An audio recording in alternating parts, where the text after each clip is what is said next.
Ես արթնացա եւ ընկա մտատանջումների մեջ։ Լավ ինչից խոսեմ, որ այս մարդկանց համ հետաքրքիր լինի, համ էլ մի հրաշալի ինֆորմացիա քաղեն։ Եվ ես եկա այն եզրահանգման, որ պետք է ձեզ սիրելիներ, հարգելի սիրելիներ եւ սիրելի հարգելիներ ներկայացնեմ եւ պատրաստեմ, հա, ինչ է ձեզ սպասվում Գերմանիայում կամ ինչ իմանալ Գերմանիա գալուց առաջ։ Հիմա կսկսեմ ձեզ մի քիչ վախեցնել սիրելիներ, էդ են պայծառ, Գերմանիա, եկեք, ամեն ինչ հրաշալի է, պրծավ, всё, այսօր խոսալու եմ միայն վատ բաներից, պատրաստվեք, երեխեք ջան, մի քիչ հպարտություն ապրեք Հայաստանի համար, սկսում ենք քլնգել Գերմանիայի բաները, հասկանում եք, բացասական բաներ եմ ասելու, ի սկզբանե ասեմ։ Առանձնացել եմ 5 կետ եւ այն մարդիկ, ովքեր որ Գերմանիայում ապրում են, երբևէ եղել են, մի հատ ակտիվ մասնակցեք, հա, մի հատ գրեք, ճիշտ եմ ասում, սուտ եմ ասում, թե լգդի սուտ է, մի հատ խնդրում եմ մասնակցեք, հա, խրախճանքի։ Եվ այսպես սիրելիներ գնացինք։ Առաջինը Գերմանիայում շատ է բյուրոկրատիան։ Վայ ես մեռայ նամակներ ստանալով, բա որ մի ինչ որ հաստատություն ուզում ես, ինչ որ պայմանագիր ուղարկես, ինչ որ մի բանի համար գրանցվես, վայ, ինչ ասես ուզում են, մինչև հոպարից ծնունդի, քավորի, գանձի, չգիտեմ, ծննդականից, մինչև տեղեկանք, որ դու տեղեկանք չունես։ Ես Հայաստանում հիշում եմ, որ կյանքիս մեջ առաջին վերջին անգամ նամակ էի ստացել ոստիկանությունից, մեր լրագրողներից վրա գործ էին հարուցել,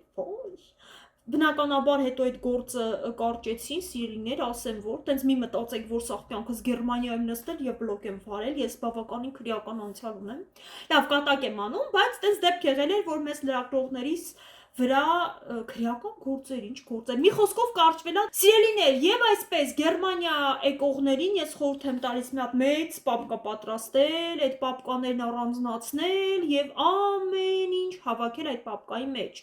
Մինչև 3 տարի հավաքեք ժողովուրդ, մեկ-մեկ ինձ նենց թղթեր ա պետք գալիս, որ տենց փառք եմ տալիս Աստծուն, որ այդ ամեն ինչը ունեմ։ Մի խոսքով այդ իմացեք եւ պատրաստ եղեք այդ թղթաբանությանը։ Իդեպ հենց գերմանացիներն են զզված այդ թղթաբանությունից, ում ասում ես, ում հետ խոսում ես, ասում ա վայ, փրկիր ազատիր, մի խոսքով։ Գերմանացիներն ասում ա խլեբը մի կառնի, մենակ տաս, որ թղթի մեջ բան գրեն, ուղարկեն, պատասխանեն անեն։ Մի խոսքով դուք հասկացաք։ Հաջորդը սիրելիներ, եթե դուք որոշել եք տեղափոխվել Գերմանիա, ապա պատրաստ եղեք ամեն ինչ պլանավորել։ Բժշկի գնալուց սկսած մինչև ընկերների հետ հանդիպումից վերջացրած, կոլեգաների հետ, կուրսեցիների հետ, չգիտեմ ընդեղ բարեկամների հետ, էլ չեմ ասում ինչ որ գործնական հանդիպումներ, ամեն ինչ պետք է նախապես պլանավորել։ Ինչն է հետաքրքիր, որ ես հիշում եմ կոլեգաների հետ, տենց մի 4 շաբաթ առաջ բան ենք պլանավորում, սա ասում եմ այ մարդ գժվել են այս մարդիկ 4, ես ինչ իմանամ 4 շաբաթ հետո ինչ եմ անելու, այ մարդ գալիս էր այդ օրը մեկ էլ մոռանում էի զգում, որ վայ ես պետք է գնանք չգիտեմ ռեստորան, ու հետո ես հասկացա, որ շատ կարևոր է ունենալ աջենդա, մի հատ նոտից բուք, գերմաներեն ասած, հայերեն օրատետ էր, օրացույց, ինչ են ասում, եւ տեղ գրում ես բոլոր տերմինները, մանավանդ եթե բժշկից տերմին ես ստանում, հնարավոր է մի տարի հետո լինի, 6 ամիս հետո լինի, պետք է տենց անպայման մի հատ նայես ինչ կա։ Հա, ես շատ լավ հիշում եմ ժամանակին ինչ որ ժամանակացույցը, տերմինները, օրերը, անելիքները, հիմա բան չեմ հիշում, հնարավոր է դիմենսիա մոտը սկսվել կամ էլ արդեն ծերացել եմ ժողովուրդ ջան։ Ծերացանք։ Մի խոսքով սիրելիներ, իմացաք, հա, պատրաստ եղեք, համբերատար ամեն ինչ պլանավորեք։ Այդ սպոնտան ընկերոջը զանգել արի ստեղ ընդեղ գնաս բժշկի, այսօր զանգես վաղը ստանաս տերմին, անհնար է, բացառիկ դեպքեր լինում են բնականաբար, բայց հիմնականում պետք է սպասել։ Մի խոսքով, քանի որ գերմանացիներն էլ մի 1000 տարի ապրում են, իրանց համար այդպես ասում են նոր բան չի սպասել, քանի որ հայրս շատ քիչ ենք ապրում, մենք տենց վրազ ենք։ Հա, Գերմանիա ասելով ինչ ենք մենք հասկանում, հա, շատ դեպքերում են մարդիկ, ովքեր որ տեղափոխվում են միանգամից այստեղ, կամ էլ օրինակ եղել են այստեղ որպես տուրիստ, չեն պատկերացնում ինչ նշանակում ապրել Գերմանիայում, անկեղծ ձեզ ասեմ, հա, միշտ sense հոլիվուդյան ֆիլմերից հնարավոր է Եվրոպան, Ամերիկան, տենց նույնականացվում է եւ մեզ թվում է արևմտյան Եվրոպայի երկրները, սա ինչ որ Նյու Յորքա տիպի են, կյանքը երում է, վաու, սենց վիճակներ, բայց սիրելիներ Եվրոպան դա ամերիկան չէ եւ Եվրոպայի գրեթե բոլոր երկրներում, մանավանդ արևմտյան Եվրոպայի, կյանքը բավականին ճիշտ է կայուն է, բայց միապաղաղ է եւ մեկ էլ կարող է անգամ շատ ձանձրալի լինել, ասեմ իմանաք հիմա, ինչ մեղքս թաքցնեմ։ Անգամ մեծ քաղաքներում սիրելիներ, սովորական օրերին այդ հաճույքի, զվարճանքի մասին եմ խոսում, այդ ամեն ինչը հիմնականում տեղի է ունենում շաբաթ, կիրակի, չէ, խաբեցի, ուրբաթ, շաբաթ օրերին։ Կիրակի մեռած օրա, մեռելոցա, մարդիկ մենակ տունն են մաքրում եւ լվացք են անում։ Այդ թվում նաեւ ես։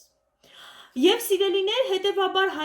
Հայաստանում ոնց է գործից հետո ինչքան էլ տենց տրակած լինեինք, մեկ էլ գնում էինք կաֆե էինք նստում, հավաքվում էինք, կարող ինչ-որ բան պլանավորեինք շաբաթվա ընթացքում, ինչ-որ sense տարբերություն չկար, այսօր ուրբաթ է, շաբաթ է, երկուշաբթի է, հինգշաբթի է, իսկ Գերմանիայում դա հստակ է։ Եթե դուք քեֆ չի հասանեք եւ ձեզ պետք է այդ ադրենալինը միշտ պահել, ապա Գերմանիան ձեզ համար չի։ Սիրելիներ, գնացեք մի հատ ավելի ուրախ տեղ։ Այսօր շատ բացասական եմ խոսալու, ջղայնացած եմ ժողովուրդ ջան։ Մտածեցի, ասի լավ, ինչ է մեզ մարդկանց, չնայած լավ բաներ խոսում եմ, բայց ասում եմ մի քիչ էլ բան անեմ, էլի, այս մարդկանց մի քիչ իրականությունն էլ ներկայացնեմ, չնայած ես շատ օբյեկտիվ անձնավորություն եմ, ասեմ իմանաք։ Սիրելիներ, հիմիկվանից իմացեք, Գերմանիայում շատ թանկ են ցանկացած տիպի ծառայությունները, վարսահարդարումից մինչև, չգիտեմ, ինչ-որ շինարարական աշխատանքներ, եղունգներ սարքելուց մինչև, չգիտեմ, տանը ինչ-որ մի բան անել, դնել եւ պատրաստել, այդ ամեն ինչը շատ թանկ է։ Անգամ որակը այն չի, ինչ որ օրինակ դուք ունենայիք Հայաստանում։ Ես եղունգները շատ հաճախ են ժամանակ անում, բայց հետո մեկ էլ հասկացա, այ մարդ 50 եվրո փող եմ տալիս, 15 օր էլ սկի չի դիմանում, հասկացա, որ ոչ, դա հետո էլ 3 ժամ նստում ես մինչև վերջանան, ես այդ թսնտիկ եմ կարամ այդքան 3 ժամ նստեմ, մինչև եղունգներս 7 ժամ վրա նամազ անում, մինչև վերջանա, այդ ասեմ, իսկ Հայաստանում ոնց է, ցակ մի անգամից գեղեցիկ դուրս ես գալի։ Գերմանիայում ես ապշահար եղա, առաջին անգամ մտել եմ սալոն, որ մազերս կտրեն, ներկեն, այ մարդ մի հատ աստղաբաշխական գումար ուզեց, վերջում էլ տվել է ֆենը ձեռս, ասում է հարդարի, ասում ես պիտի հարդարեմ, ասում է հա, հարդարել է պլյուս, ասում է 10 եվրո է, ու տենց է, բայց օրինակ որ գնում ես մազերդ կտրելու, ասում են մազեդ լվամ թե չէ, ճեճենը վրեն կտրի, մի խոսքով։ Մի խոսքով, այ շատ անկեղծ եմ այսօր սիրելիներ, բայց ես կորոնայի հետ կապված, հա, հիմա պարտադիր է, որ պիտի մազերը լվանան ու գումարն էլ մի քիչ ավելացել է, չէ, մազեր լվանալն գումարը 7 եվրո է։ Մի խոսքով հենց մտնում ես Վարշավիրանոց, փչում ես, արդեն պիտի փող տաս։ Մի խոսքով սիրելիներ, շատ թանկ է, մի քիչ լացեմ։ Ժողովուրդ ջան, եթե կարաք մի բանով օգնեք։ Աշկից հաշվի համար բացեմ։ Լավ, կատակ եմ անում։ Այսօր ցինիկացել եմ ժողովուրդ, հիմա չկոմենտեք տակը, հա, թե ես ինչա ցինիկ խոսում ա, դե հիմա ինչ ասեմ։ Ես այդպիսին եմ։ Եվ իմ ամենաչսիրելի կետը, սիրելիներ, գալով Գերմանիա, ձեզ խորհուրդ եմ տալիս սկսել խնայել, որովհետև գները անհամեմատ բարձր են, մանավանդ օրինակ կոմունալ վարձավճարների։ Ես հիշում եմ, որ առաջին տարի եկել եմ ոգևորված, ջեռուցում եմ միացրել, լողանում եմ, տենց լույսին լույս չեմ ասում, փողին փող չեմ ասում, տարվա վերջում եկավ հաշվարկ եւ տենց մի քանի 100 եվրո, մոտ կարծեմ 1000 եվրոյի կարգի ես ավել իմ ջեռուցման համար գումար վճարեցի, մի խոսքով երեխաներ, դուք պետք է տեսնեիք, թե իմ դեմքը եւ որ այդ հաշվի համարը ես ստացա, ասեցի մամա ջան, ես ինչա։ Դե ամեն ամիս դու վճարում ես ինչ-որ գումար, վերջում իրանք վերահաշվարկ են անում եւ պարզվել էր, որ ես տենց անխնա օգտագործել եմ բնական բարիքները, բայց գերմանացիները հենց արդեն գիտեն, տակ հագնվում են, ջեռուցումը 3-ի վրա դնում են, տենց նստում են տանը, էլի։ Մի խոսքով սիրելին է, ինչ որ այսօր ցինիզմի վրա է ես կենտրոնացված, ինչ որ ցինիկ ձևերով փորձեցի ձեզ ներկայացնել, բայց այս այն կետերն է, որ պիտի դուք իմանաք, սիրելիներ, եթե գալիս եք այստեղ, որովհետև սենց մի հատ տպավորություն կա, որ մարդ գնում այնակ նույն Իտալիա կամ Ֆրանսիա, չէ, գնում են մի շաբաթ հանգստանում են, երկու շաբաթ հանգստանում են, իրանց թվում է, վայ, այս ինչ մի ընտիր երկիր է, այս ինչ ամեն ինչ օքեյ է, այս ինչ լավ է, բայց որ արդեն տեղափոխվում են, մեկ էլ հոպստող պարզվում է, որ լիքը հարցեր բաց է եւ այս այն երկիրը չի, որի մասին դու պատկերացնում էիր տուրիստ լինելու ժամանակ։ Իսկ ես ասում եմ տուրիստի համար Պակիստանն էլ է շատ սիրուն երկիր, դրա համար սիրելիներ լսեք ինձ, գյորս չեմ տանելու եւ հետևեք իմ էջին, ձեր լայքերը, կոմենտները, սրտի կախառը, համբույրները միմիայն приветствуются, ոնց է հայերեն